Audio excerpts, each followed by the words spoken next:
Bom dia, meus irmãos. Graça e paz em nome do Senhor Jesus. Abram comigo a palavra de Deus ao livro de Juízes, capítulo 6.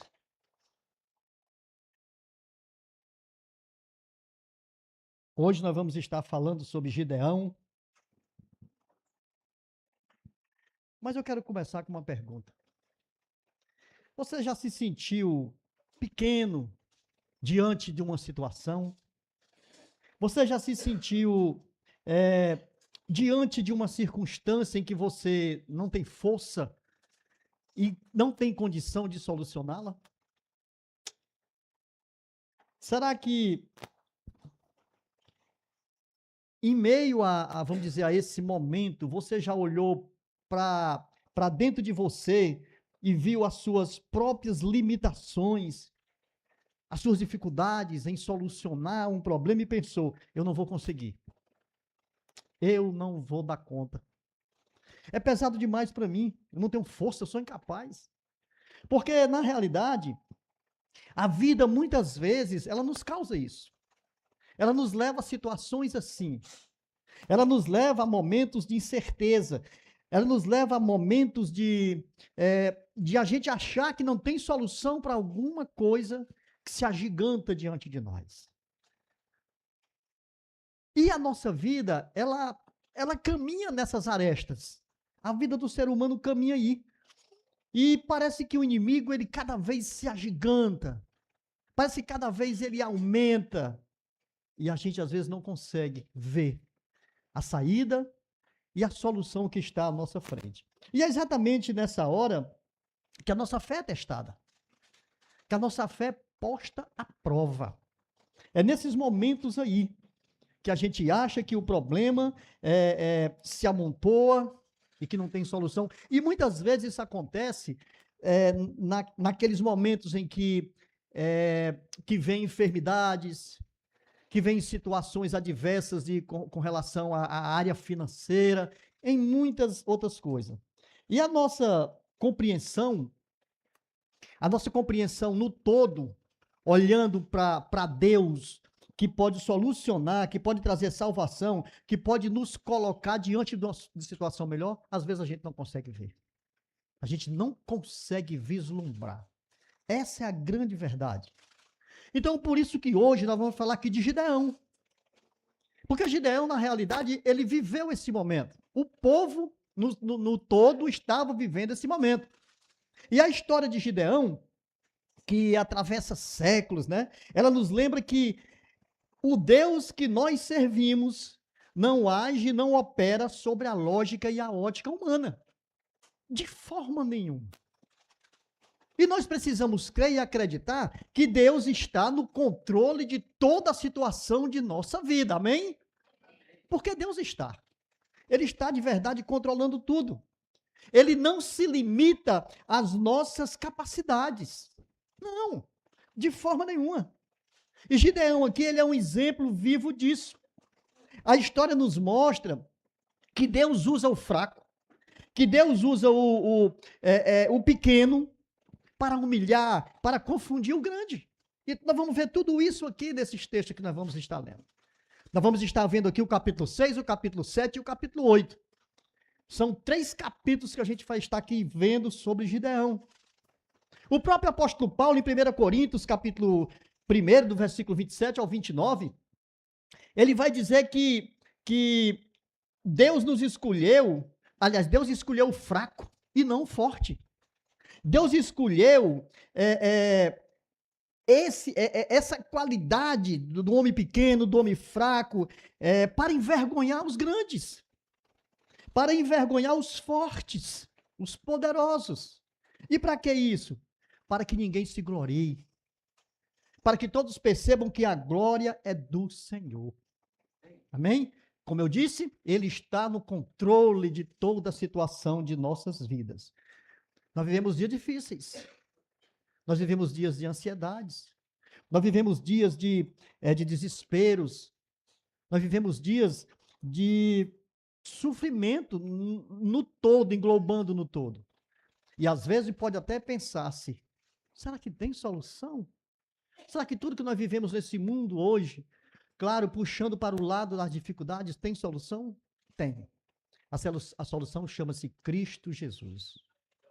É a única solução para as nossas vidas. Convido você agora a orar comigo. Deus meu, Pai soberano, louvado Senhor seja o teu nome, Pai.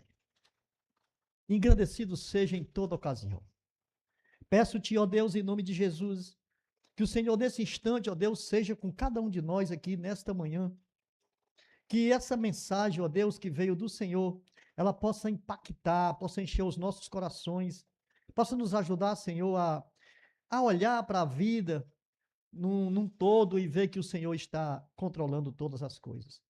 E que nós, ó Deus, não temos força nem capacidade para nada, mas o Senhor nos capacita e nos dá força. Porque somente o Senhor é a saída para todos nós. Em nome de Jesus, eu te agradeço hoje e sempre. Amém.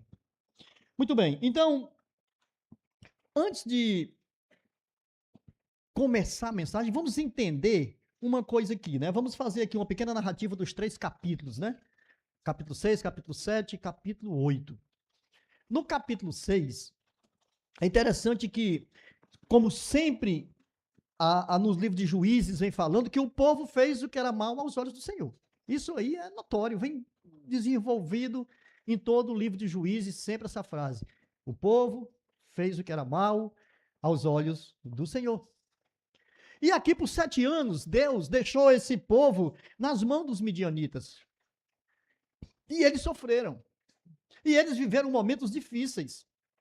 E eles viveram um momento aqui muito complicado.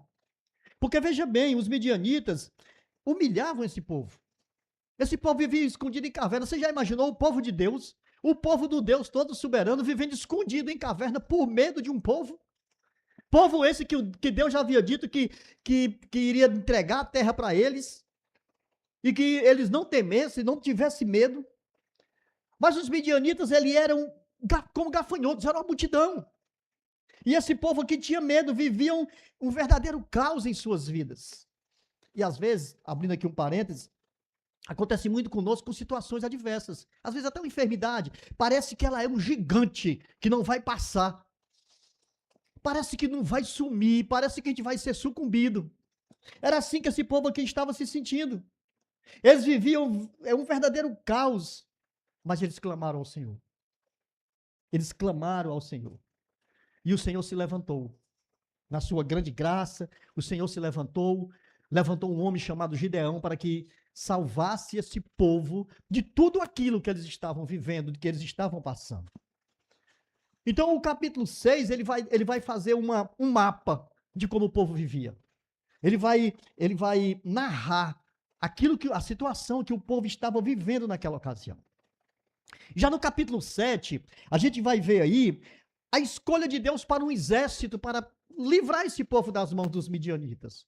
E é tão interessante isso aqui, porque Gideão, ele tinha 32 mil homens para ajudá-los nessa batalha. Mas o que era 32 mil homens diante de uma multidão como gafanhotos que era o povo midianita? Porque quando eles vinham, eles entravam mesmo no local deles lá, levavam gado, destruíam plantações, deixavam eles na miséria. Era assim que eles faziam com aquele povo. Mas é interessante que o Senhor, quando ele fala com Gideão, e Gideão mostra que tem 32 mil homens, né? Então Deus disse, mas é muita gente.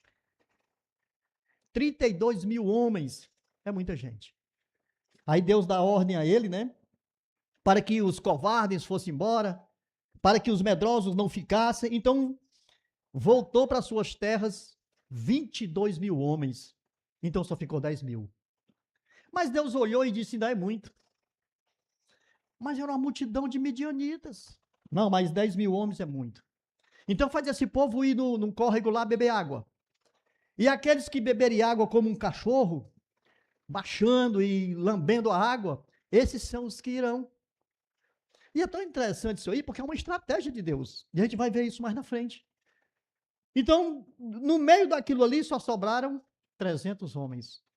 300 homens para lutar contra um exército gigantesco. Gigantesco. Não era fácil. Mas o Senhor está no controle de todas as coisas. Amém? Já no capítulo 8, vem a vitória sobre esse povo. E Gideão aqui, né, com seus 300 homens, ele vai vencer esses reis. Porque na realidade eram 2 reis. E ele mata esses reis e se torna vitorioso. E o povo fica radiante. Então tu e teus filhos vai reinar sobre nós. O povo disse para Gideão. Mas Gideão disse, não, o Senhor vai reinar sobre vocês. Sabe por quê, irmãos? Porque a vitória não vem de nós, a vitória vem do Senhor. Amém? Então, isso aqui é um preâmbulo de todo o texto do capítulo 6, capítulo 7 e capítulo 8 que nós vamos tratar nessa manhã. Então, convido você agora a ler comigo o capítulo 6.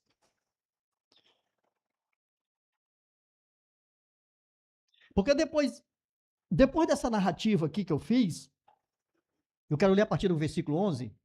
Depois dessa narrativa aqui, o Senhor manda um anjo até Gideão para que Gideão entendesse e compreendesse o chamado de Deus para esse ministério que Deus o estava colocando.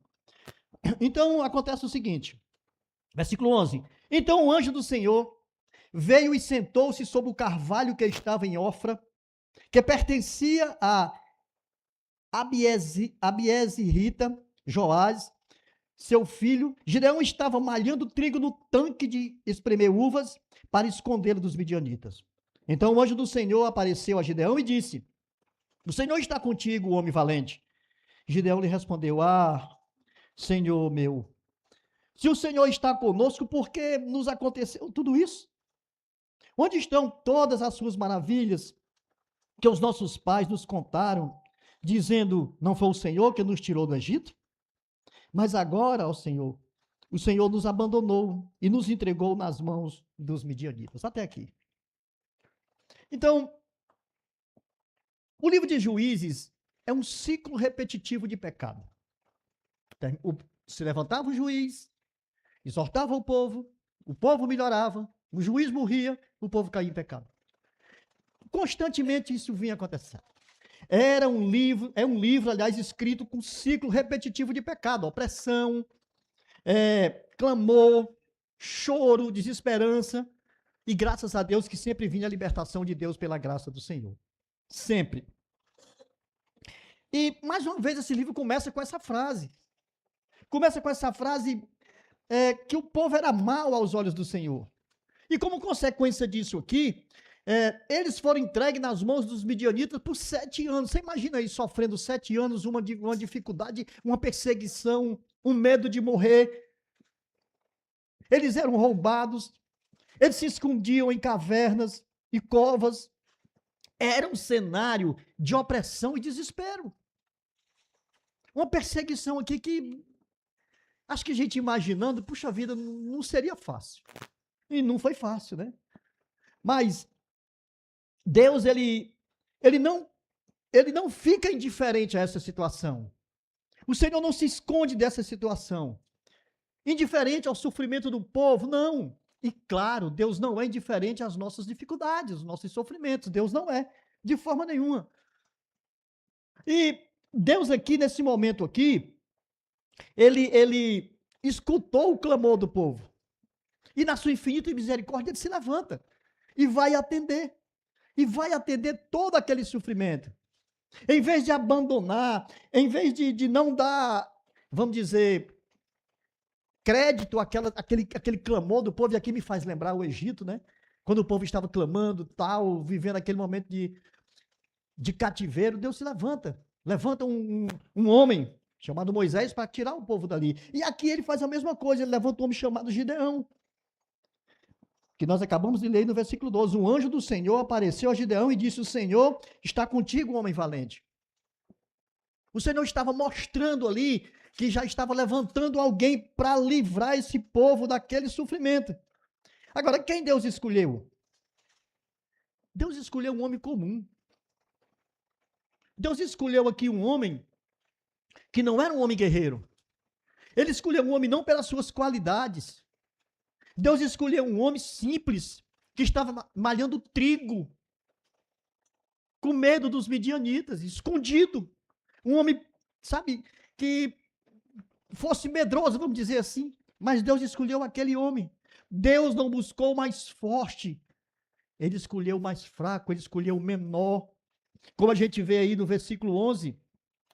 No versículo 11 aqui é interessante que quando ele chega, ele está escondido aí, malhando trigo.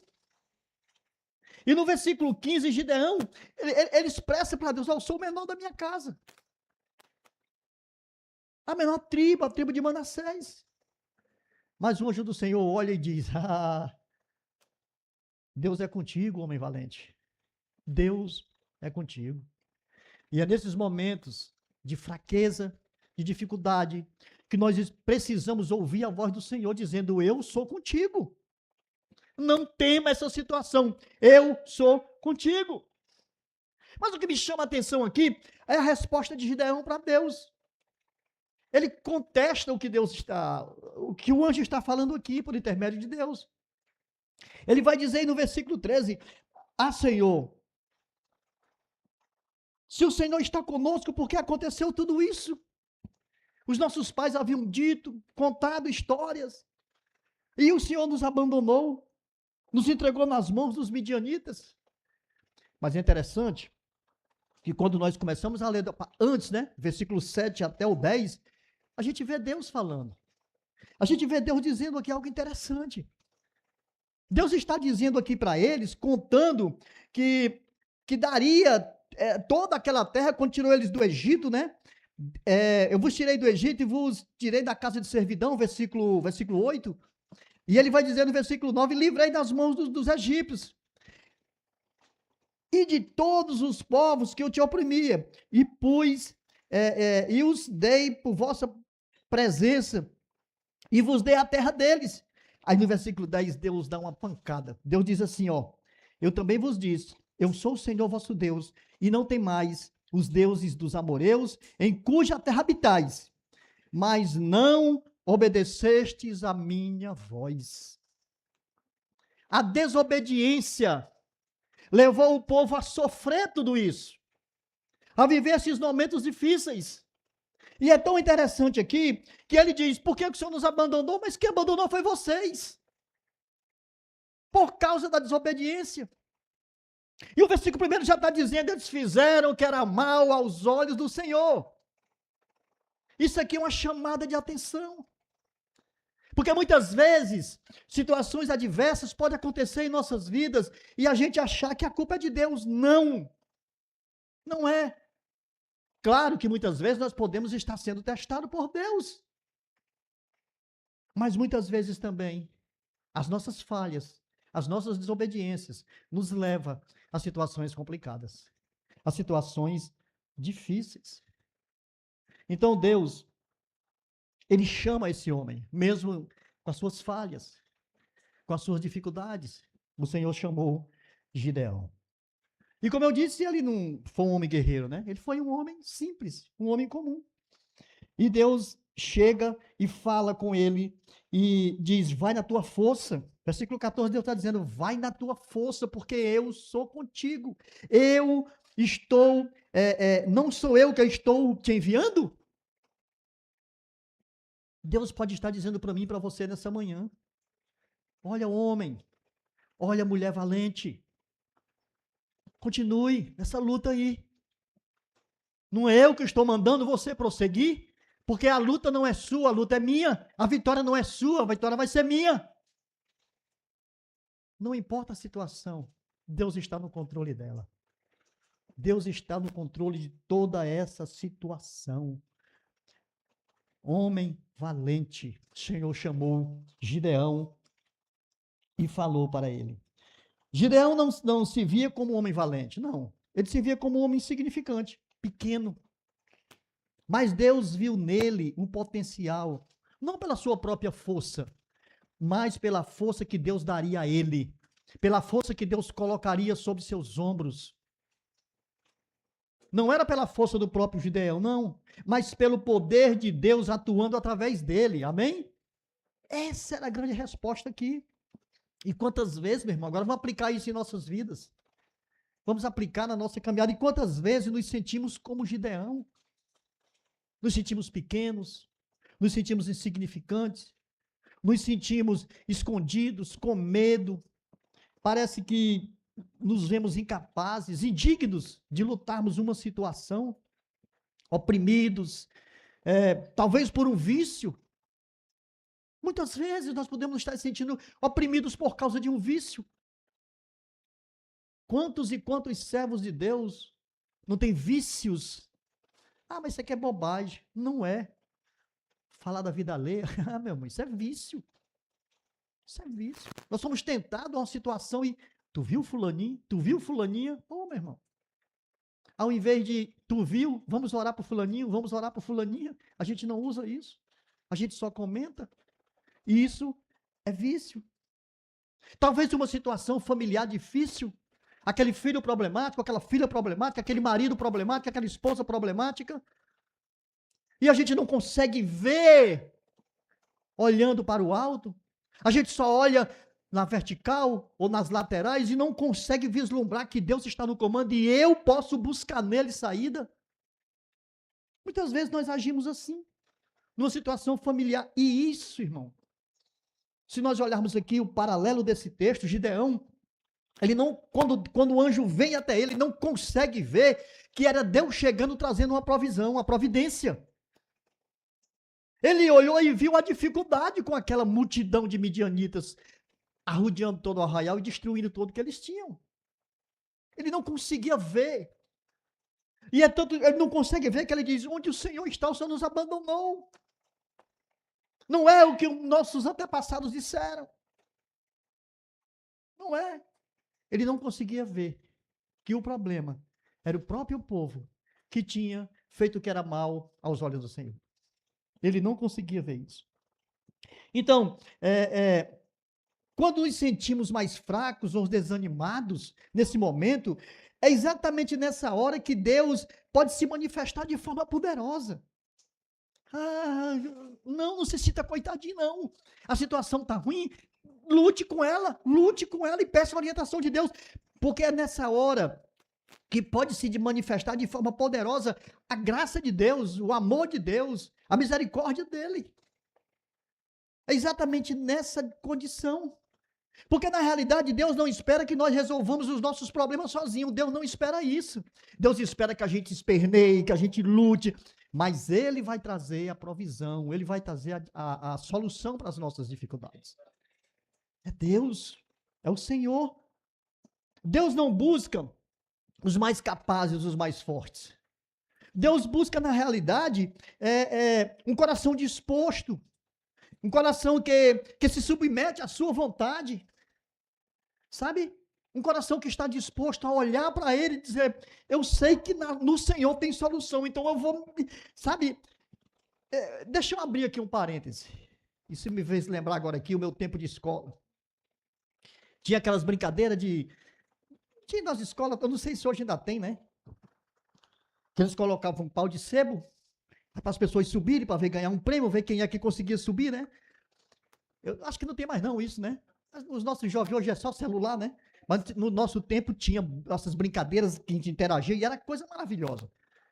Então Deus espera que a gente se esforce, que a gente tente subir o máximo que der, porque Ele vai nos fazer ser vitoriosos. Deus vai nos fazer alcançar as nossas metas. E esse povo tinha uma meta a alcançar, que era se livrar desses infelizes, desses medianitas. E isso não é baseado no que nós somos ou no que nós podemos fazer. Não é. Não é. É baseado no que Deus pode fazer através de nós. Amém? O que é que Deus pode fazer através de nós? Tudo. Absolutamente tudo. E aqui, meu irmão, é algo interessante, porque o primeiro passo para a salvação é reconhecer a necessidade que nós temos. Sabe? Se nós queremos salvação, nós precisamos reconhecer que nós necessitamos de salvação. Não é verdade? Nós necessitamos dela. Como você ainda, que talvez esteja nos ouvindo aqui pelas redes sociais, ainda não conheça essa graça de Deus, da salvação eterna em Cristo Jesus, Mas observe uma coisa, que a salvação vem no momento em que você abre o coração para Ele, e que você deseja conhecer algo diferente, que você deseja mudar de vida. Isso aqui é algo fundamental. Deus quer nos usar para seus propósitos, que é a salvação eterna em Cristo Jesus. Assim como ele estava usando aqui Gideão, um homem simples, um homem pequeno, um homem sem formação, um homem que não era um homem de guerra, mas Deus usou ele para a salvação. E Deus quer usar a mim e a você para a salvação de muitos que ainda não conhecem Jesus. Essa é a grande realidade. Essa é a grande verdade. E uma coisa, Senhor, eu não conheço muito a Bíblia. Eu conheço poucos versículos. Como é que eu vou pregar a tua palavra, meu irmão? Esse homem não conhecia nada de guerra. Esse homem era medroso. Esse homem estava escondido. Mas Deus capacitou esse homem. E Deus pode capacitar você para a pregação do Evangelho. Para levar essa palavra. Para levar essa bandeira do Evangelho a lugar mais longe que seja necessário. Porque o chamado de Deus, não importa a circunstância, Ele chama. Ele chama e Ele capacita. Você pode até se sentir pequeno e insignificante, mas nas mãos de Deus, se o seu coração for inclinado, disposto, pode ter certeza que você será um instrumento muito poderoso nas mãos do Senhor. Louvado seja o nome do Senhor. Em segundo lugar, agora nós vamos ao capítulo 7, né? E o ponto aqui é, Deus usa o improvável, o impossível aos olhos humanos, para mostrar que a glória é dele. E toda a glória é do Senhor. A glória não é nossa. Não é do povo. A glória não era de Gideão, não foi. A glória é de Deus. Então, Juízes capítulo 7.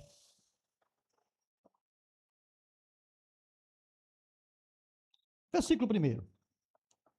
Vamos ler aqui até o versículo 7. Então, Jerubal, que é Gideão, olha o nome de Gideão, é Jerubal, nome interessante, né? Jerubal. E todo que estava com ele levantaram-se de madrugada e acamparam junto à fonte de Arode. O acampamento dos midianitas estava ao norte do vale, perto do monte Moré. O Senhor disse a Gideão: o povo que está contigo é grande demais para eu entregar os midianitas em suas mãos, para que Israel não se glorie contra mim, dizendo: foi a minha própria mão que me livrou.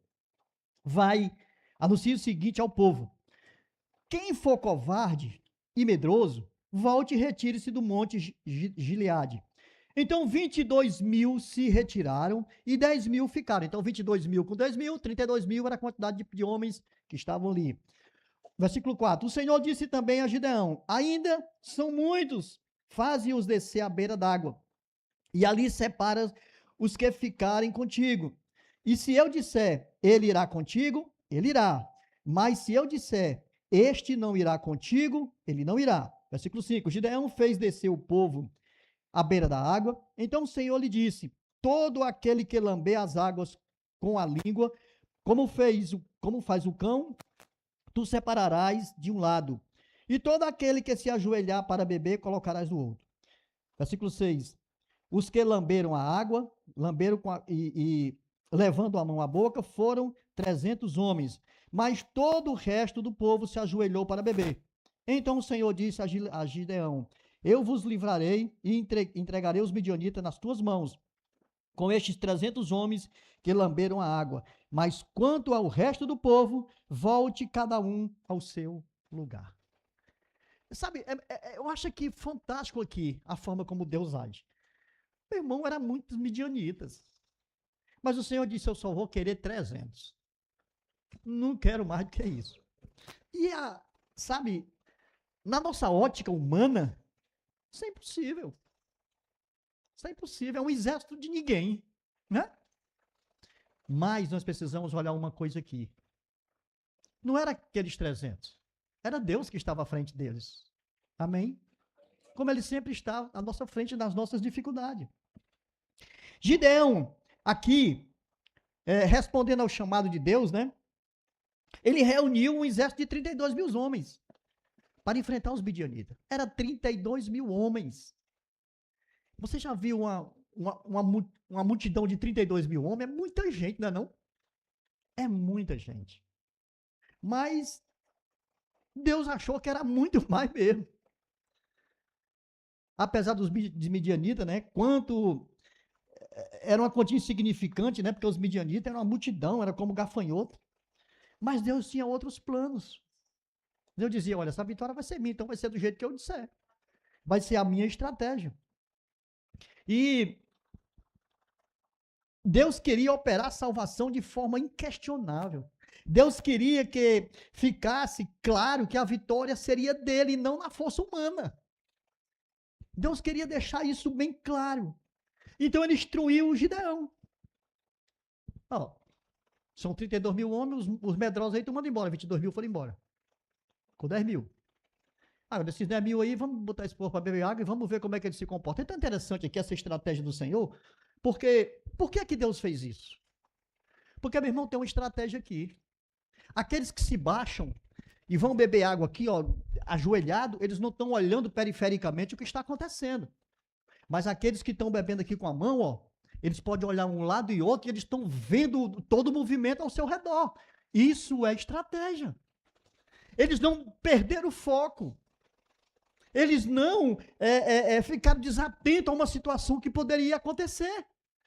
Sabe? Quando você perde a atenção numa dificuldade, num problema, na situação que você está vivendo para lutar contra ela, isso é problemático.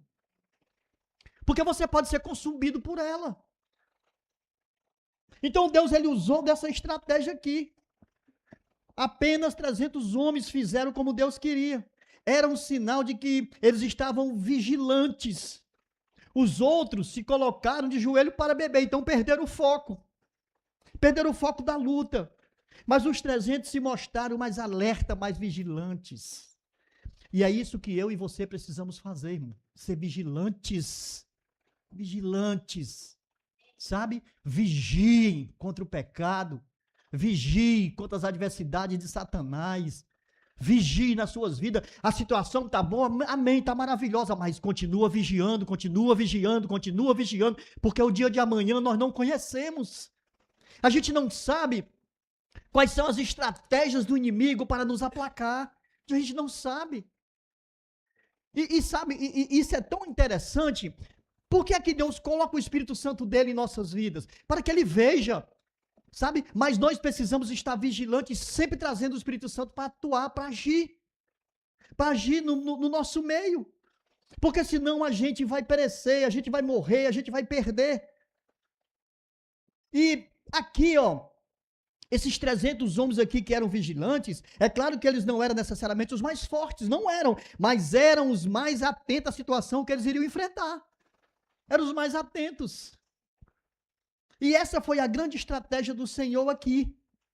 Então Gideão, com apenas 300 homens que deveriam enfrentar todo aquele exército, incontável, né?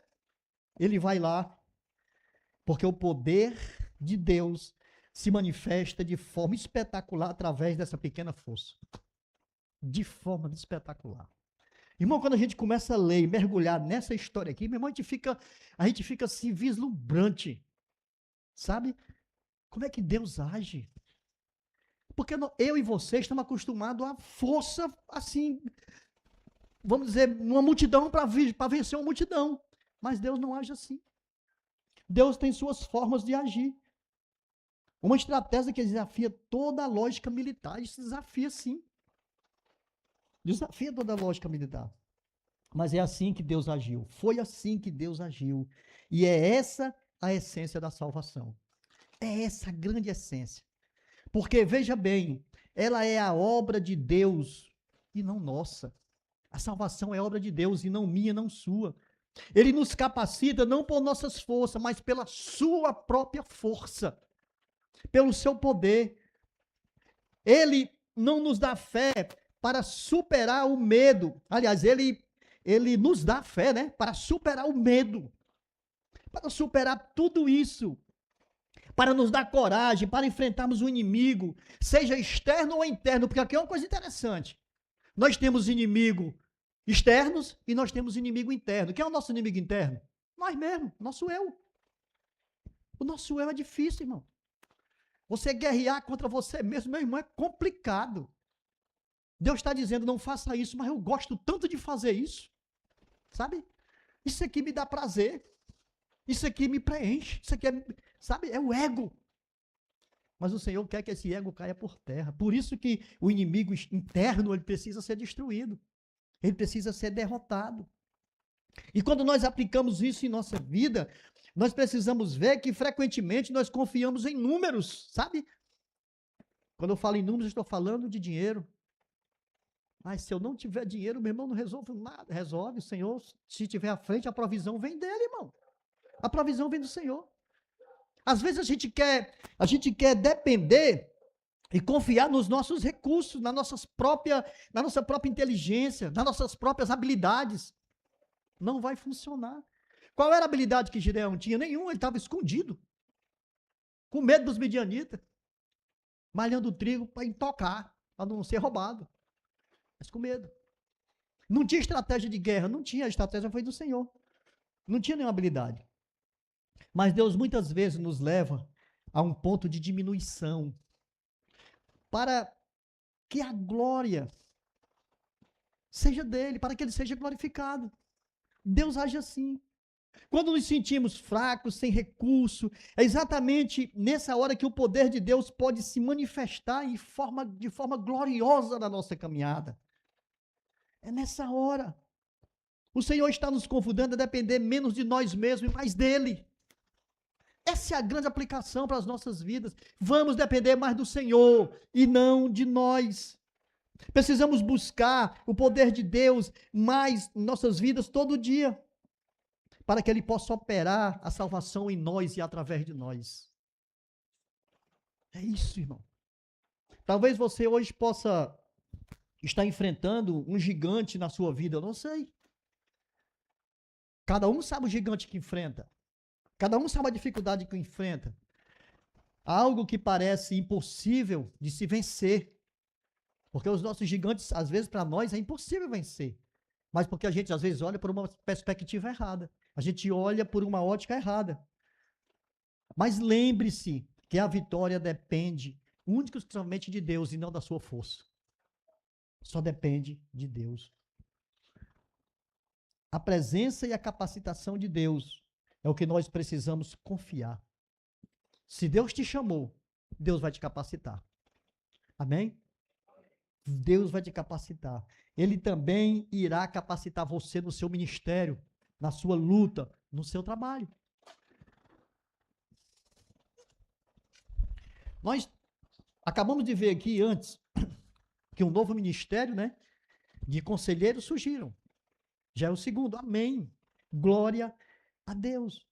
Deus tem levantado homens e mulheres e tem capacitado esses homens e mulheres para essa obra. E é interessante que nós, que fomos levantados como conselheiros, precisamos olhar e ver que essa capacitação vem de Deus. Essa capacitação única e exclusiva vem dele. Mas é necessário reconhecer que cada dia necessitamos dele inconstitucionalmente. Cada dia. Tem que haver esforço? Sim. Tem que haver dedicação? Sim. Tem que haver reconhecimento e humildade? Sim. Tudo isso é importante. Porque se não for assim, a luta jamais alcançará êxito. Os ministérios, meu irmão, precisam olhar para Deus e dizer, Senhor, está difícil, mas eu sei que o Senhor está no comando e vai solucionar tudo isso. Então, irmão, um conselho, dedique-se à palavra de Deus. Dedique-se a essa palavra que transforma, que muda, que fortalece. Dedique-se às orações, e aqui eu quero abrir um espaço, eu quero abrir uma pequena exortação aqui para a igreja. Meu irmão, onde é que você está na sexta-feira? Onde é que vocês estão na sexta-feira? Eu lembro que ficava isso aqui maravilhoso, cheio de irmãos, a gente orando e clamando, e quantas vezes o Senhor derramou poder aqui. Mas agora a gente conta os irmãos aqui em oração, que é isso? Onde é que você está? Nas sextas-feiras, no nosso culto de oração, o povo tem, ó. Não, irmãos. Não. Eu fico aqui, olhando aqui, aí eu olho o que o Senhor está dizendo aqui. Vocês não ouviram a minha palavra. Vocês não deram crédito ao que eu estava dizendo. Por isso as situações complicadas aí, meu irmão. Orando e orando, a gente ainda passa por dificuldade. Imagine se nós não orarmos. Porque há muitos que ficam em casa e não venham dizer que não, eu estou trabalhando. Alguns trabalham, outros estudam, sim, nós sabemos quem são, mas há muitos que ficam em casa, pelo amor de Deus. Não façam isso, irmão. Não façam isso. Vamos se dedicar às orações. Vamos buscar o fruto do Espírito do Senhor em nossa vida todo dia. Porque quando nós buscamos esses frutos, meu irmão, o fruto a gente vai querer orar mais. A gente vai querer estar mais envolvido nessa palavra. Porque é assim que a palavra de Deus faz conosco, irmão. E eu digo mais para você. A vida sua hoje não é mais a vida de outrora, não. A sua vida hoje é para o Senhor. Você vive para o Senhor. Você caminha para o Senhor. E se você olhar para a sua vida pregressa, você vai ver que você mudou da água para o vinho. Você hoje vive, mesmo nas dificuldades, você vive um mar de rosa. Amém? Porque anteriormente, você vivendo com as suas alegrias desse mundo e tudo mais, você não tinha mar de rosa, você tinha mar de espinhos, e você estava se encaminhando para o inferno, para a morte. Hoje, mesmo a dificuldade, nós vivemos o mar de rosa e estamos caminhando para a glória com o Senhor. É isso, irmão, que nós precisamos olhar e buscar todo dia em nossa vida. Louvado seja o nome do Senhor. Ele usa o pequeno para confundir o grande, o forte. E ele age com a sua própria estratégia. Mas em terceiro lugar, terceira e última lição aqui, para a gente encerrar já já, é que as vitórias, e nós vamos ver aqui no capítulo 8, né? É que as vitórias em nossa vida só pertencem a Deus. Sabe, eu estava aqui me lembrando, claro, muitos de vocês sabem das dificuldades e enfermidades que vocês passaram, que vocês passam, enfim. Mas eu me lembrando aqui da enfermidade que eu passei, foi mês de fevereiro, março e abril, 3 meses de enfermidades. 3 meses doente, 3 meses sem praticamente trabalhar, né? Porque estava difícil. Mas o Senhor estava providenciando todas as coisas. O Senhor me providenciou um pessoal que trabalha comigo que me ajudou bastante, que esteve comigo nos momentos mais difíceis, aos meus filhos que se dedicaram e chegaram à frente dos negócios. A minha esposa, que em nenhum momento saiu do meu lado. Senhor. Foi o Senhor. Mas a vitória foi dele. Eu estou aqui hoje, não é porque, eu consegui, mas por ele. Ele me trouxe aqui. De quando eu adoeci, lá no mês de fevereiro, nós estamos no mês de junho. Essa é a minha primeira mensagem. O Senhor me trouxe de volta. O Senhor quebrou os grilhões.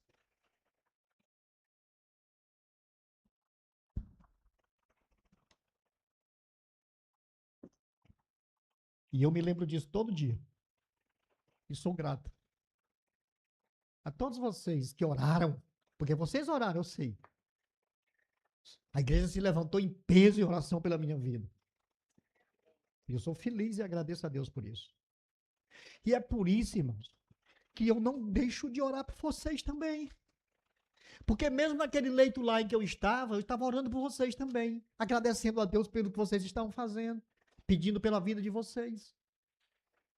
Mas, meus irmãos, a vitória não pertence a mim, pertence ao Senhor. Tudo é dele e para ele. É desse jeito. Veja que com 300 homens de Gideão e seu pequeno exército partiram para cima. Eles foram à luta. E foram à luta com quem? Mas é tão interessante, qual foi as armas que esse povo usou? E nós vamos ler agora no versículo 16 ao 22. Lê comigo aí, capítulo 8. Vamos ler aqui. Capítulo 8.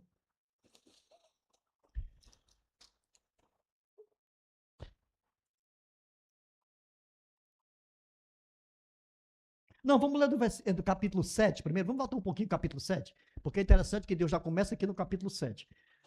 A partir do versículo 16, vai dizer assim, ó. Então, dividiu os 300 homens em três companhias, pós, trombetas, jarros, com tochas acesas nas mãos de cada um deles. E disse-lhes, olhai para mim e fazei como eu fizer, Gideão dizendo, assim que eu chegar à extremidade do acampamento, fazei o que eu fizer. Quando eu e todos os que estiverem comigo tocarmos a trombeta, tocai também as trombetas ao redor de todo o acampamento e agitai pelo Senhor e por Gideão. Gideão e os 100 homens que estavam com ele chegaram à extremidade do acampamento, no princípio da vigília da meia-noite, logo depois da troca de sentinelas. Então tocaram as trombetas e despedaçaram os jarros que tinham nas mãos. Assim, as três companhias tocaram as trombetas, despedaçaram os jarros, segurando com a mão esquerda tochas e com a direita trombetas, e gritaram, a espada pelo Senhor e por Gideão. Até aqui. Então, veja bem, com 300 homens ele leva lá aquele povo para lutar, não com arma, não com nada, mas com trombetas. Aí que me faz lembrar os muros de Jericó, né? Quem não lembra, né? Da queda dos muros de Jericó. Com trombetas, com jarros, que é os cântaros, e com tochas. Olha as armas que ele estava usando. Meu irmão, quem é que vai para a guerra com um jarro? Não é? Quem é que vai para a guerra só com a tocha? O inimigo vai ver logo que o cabo tá aceso ali. Tá ali o inimigo. É incrível isso aqui. Mas Deus age assim. E eles cercaram o acampamento em três pontos estratégicos. Não eram 300 homens? 100 para ali, 100 para cá e 100 para acolá. Cercaram. Toda aquela multidão que estava ali foi cercada. Mas como é que eles iam vencer? Com jarro, com tochas e com trombetas, né? O exército midianita ficaram assustados quando eles começaram a quebrar os jarros e as tochas. O que é que está acontecendo aqui? Então eles ficaram ali em pânico e começou a lutar uns contra os outros, que aí, se você depois você pode ler o texto vai explicar, né? Eles começaram a lutar uns contra os outros e fugiram desesperados. Correram. O que é que está acontecendo aí?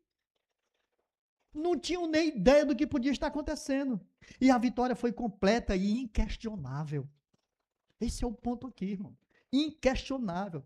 Porque não foi a força humana, mas o poder de Deus. Foi o poder de Deus, a estratégia de Deus ali naquela vitória. Não foram os remédios. Foi o poder de Deus. Porque remédio, você toma um remédio para uma doença e ele causa outra. Não é não? É. Meu irmão, eu tomei tanto antibiótico, mas tanto antibiótico, que eu cheguei para o médico e disse, doutor, meu estômago não aguenta mais. Ele disse, aguenta. Eu disse, aguenta porque Deus está no comando. Mas, sabe, é incrível, meu irmão. É o poder de Deus. Nós não somos nada, nós não podemos nada. É o Senhor que sabe todas as coisas. Essa vitória trouxe libertação a Israel e demonstrou todo o poder de Deus. Isso aqui, meu irmão, é algo maravilhoso. Para que a gente possa pensar e refletir no poder que Deus tem, no comando que Deus está em nossas vidas. É incrível isso aqui. Mas o povo, né? O povo ficou aqui, assim, sabe, feliz. Olha o versículo 12 do capítulo 8.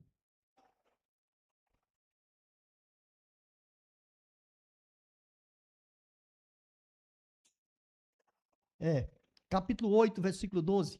Diz assim: Zoba e Zilmura, os dois reis midianitas, fugiram, mas Gideão os perseguiu e os capturou, derrotando também todo o exército deles. Isso aqui é a grande vitória. Ele venceu os midianitas. Porque quando se mata o rei, acabou. É como um jogo de xadrez. Derrotou o rei, acabou a partida. Os midianitas foram derrotados. foram massacrados. Então, Gideão venceu esse reino. E a vitória veio pelas mãos dele. Claro, no poder de Deus. Agora, olha aí o versículo 22 e versículo 23 do capítulo 8. Então os homens de Israel disseram a Gideão: reina sobre nós, tu e teus filhos, pois nos livraste das mãos do midianita. Mas olha, interessante aqui a resposta de Gideão. Mas Gideão lhes respondeu: nem eu e nem meu filho reinaremos sobre vós, mas o Senhor reinará sobre vós. Porque ele reconheceu, sabe? Não foi força humana, mas foi poder de Deus, foi estratégia de Deus. Eles queriam colocar Gideão sobre reino, sobre o reino do povo, queriam elevá-lo a reino. Talvez assim, porque eles estavam livres, né? Graças a Deus, então vamos colocar um rei para que não aconteça novamente, para que tenha estratégias de guerra.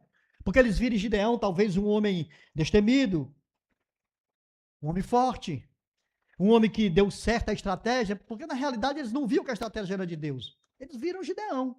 Eles estavam olhando para Gideão. Mas a vitória não era de Gideão, não pertencia a ele. Gideão sabia disso, era convicto disso. Ele estava convicto que era de Deus. Por isso ele diz: não, não vamos reinar sobre vocês. Deus que reina sobre vós. Então ele recusou, né, toda essa pompa de ser rei daquele povo. Porque ele compreendeu toda essa verdade. Porque somente o Senhor é o rei de nossas vidas. Também só ele está no comando da nossa história. E nós precisamos reconhecer a soberania. Nós precisamos olhar e ver que o Senhor é que está à frente de todas as coisas. Porque ao aplicarmos isso em nossas vidas, vamos ver que quando Deus opera maravilha em nossas vidas, seja em livramento, em provisão ou em cura, nós somos tentados a atribuir isso a nós mesmos ou a outros. Foi o que o povo fez aqui.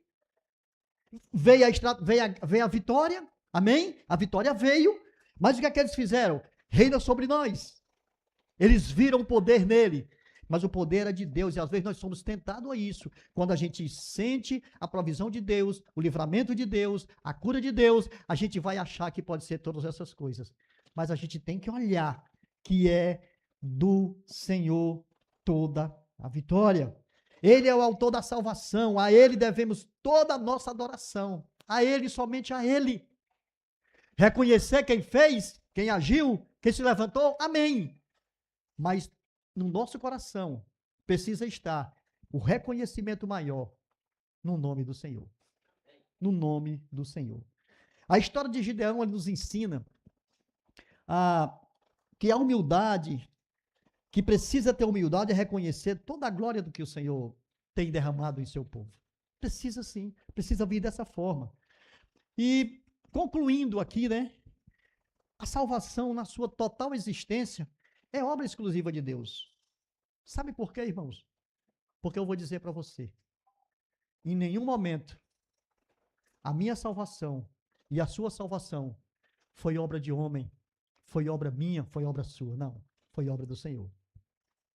O Senhor olhou para você, o Senhor olhou para mim, e o Senhor se compadeceu e disse: eu vou salvá-lo. Levantou alguém, levantou um Gideão da vida, e esse Gideão da vida pregou o evangelho para você, pregou o evangelho para mim. Esse Gideão da vida, que talvez fosse até um homem medroso, uma mulher medrosa, mas chegou lá todo humildezinho e disse: eu vou contar uma historinha para você, e falou de Jesus, e o nosso coração se acendeu com o nome de Jesus. E nós saímos da vida velha, não por méritos nossos, mas pelo mérito do Senhor através da sua palavra. E nós nos colocamos diante do Senhor. Não porque nós temos buscado ao Senhor, mas o Senhor nos buscou. Amém? O Senhor nos resgatou. E hoje nós estamos aqui para a glória dele. Salvos em Cristo Jesus. Livres, e livres, e livres. Maracanã hoje está em festa. Durante todo esse mês é só festa, festa, festa, festa. Mas felizes são aqueles que estão festejando aqui na presença de Deus. Porque isso aqui é vitória. Meu irmão, a sua luta, a minha luta, é vitória todo dia. Mas essa vitória vem do Senhor. Somente dele. Deus, ele não precisa de exércitos numerosos. Nunca vai precisar. Você lembra quando Jesus estava no Calvário? E aquele povo lá dizendo, cadê? Desce daí, tu não tem poder não, sabe? E o Senhor, se quisesse, uma multidão de anjos ali desceriam e livravam tudo isso. Aliás, ele fala isso antes, né, para os seus discípulos, e eles não tinham compreendido. Mas o Senhor não precisa de numerosos exércitos. O Senhor não precisa de habilidades extraordinárias, sabe? De recursos ilimitados. O Senhor não precisa de nada disso. Homens e mulheres eloquentes que pregam o evangelho de uma forma... Não. Deus quer simplicidade. Deus quer que você chegue para alguém e diga assim, eu tenho uma solução para o seu problema. Isso que você está vivendo aí tem solução. E a solução é Jesus. Jesus pode mudar essa sua causa aí. Pronto. Pronto. Essa semente foi lançada, meu irmão. E se esse coração tiver uma terra fértil, meu irmão, acabou.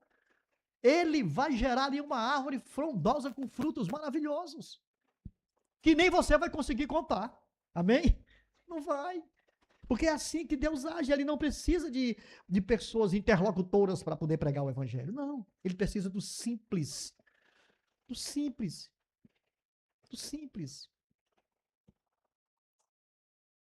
Deus escolhe o fraco. Deus escolhe o improvável.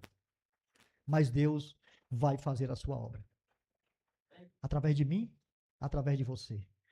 Porque Deus tem propósito na vida de todos nós. Amém? Deus tinha propósito na vida de Gideão e aconteceu do jeito que Deus queria. Deus tem propósito na tua vida pregando o evangelho e vai acontecer de acordo com o que o Senhor tem traçado. Meu irmão, seja um homem e uma mulher do Senhor. Um homem e uma mulher de coragem, porque ele está dizendo, ei, homem corajoso, se levanta daí. Ei, mulher corajosa, se levanta daí. Meu irmão, eu fico maravilhado quando eu vejo essas irmãs aí, tudo juntas, pregando evangelho, se envolvendo tal, e com aquelas reuniões e tal. E o melhor de tudo é que a gente dá come nessas reuniões, né irmão? Elas preparam as comidas, a gente vem mortificado. Na nossa não tem isso, né? Mas essa é a grande graça. Porque o Senhor tem levantado essas bênçãos aí. Mas nós estamos caminhando, os homens também estão caminhando para esse caminho aí, beleza. E é assim que nós somos convidados a entregar as nossas vidas nas mãos do Senhor, para que Ele cada dia nos molde, nos lapide, nos enche com a presença do Seu Espírito e a gente possa compreender quão maravilhoso é servir a um Deus tão gigante e tão maravilhoso como o nosso Deus. Por mais medroso e medrosa que você possa ser, o Senhor olha para você e diz, homem e mulher corajosa, venham. Não sou eu que estou mandando? Louvado seja o nome do Senhor. Vamos ficar de pé, irmãos. Vamos orar e agradecer ao nosso Deus, porque Ele é digno de toda a nossa exaltação, de todo o nosso louvor, de toda a nossa graça. Senhor Deus e Pai, em nome de Jesus Cristo, Teu Filho, Senhor, nós glorificamos o Teu nome, Pai. Muito obrigado, Senhor, por esse momento, pela Tua palavra pregada, Senhor, pelos nossos corações se encher da Tua verdade, por toda a Tua provisão e graça, por essas histórias, Senhor, que vem na Tua palavra e ao ser colocado aqui diante de nós, a gente possa tirar lições extraordinárias para as nossas vidas. Obrigado, meu Deus, porque o Senhor tem sido bom, o Senhor tem sido maravilhoso, porque mesmo em meio às multidões de problemas medianitas que acontecem em nossas vidas, nós sabemos, Pai, que o Senhor está no controle de todas as coisas. E uma coisa que precisa ser acesa nos nossos corações é que o nosso olhar precisa estar focado no Senhor. O nosso olhar precisa estar, ó Deus, na Sua palavra, na Sua verdade. E que nós possamos mais vezes estar na Tua presença em oração, cada dia de nossas vidas. Senhor, age assim. Derrama nos nossos corações a Tua graça e misericórdia. Nos prepara, nos capacita para essa batalha tão difícil que é a batalha aqui na vida espiritual. Em nome de Jesus, eu te agradeço e te peço que o Senhor abençoe cada um que veio a esse lugar, que o Senhor abençoe aqueles que nos ouviram pelas redes sociais, que o Senhor derrame de graça e misericórdia, nos levando de volta aos nossos lares protegidos e livrando-nos de todo e qualquer acidente que possa surgir. Em Cristo Jesus, eu te agradeço hoje e sempre. Amém e louvado seja o nome do Senhor. Meu irmão, que Deus abençoe a sua vida hoje e eternamente. Amém.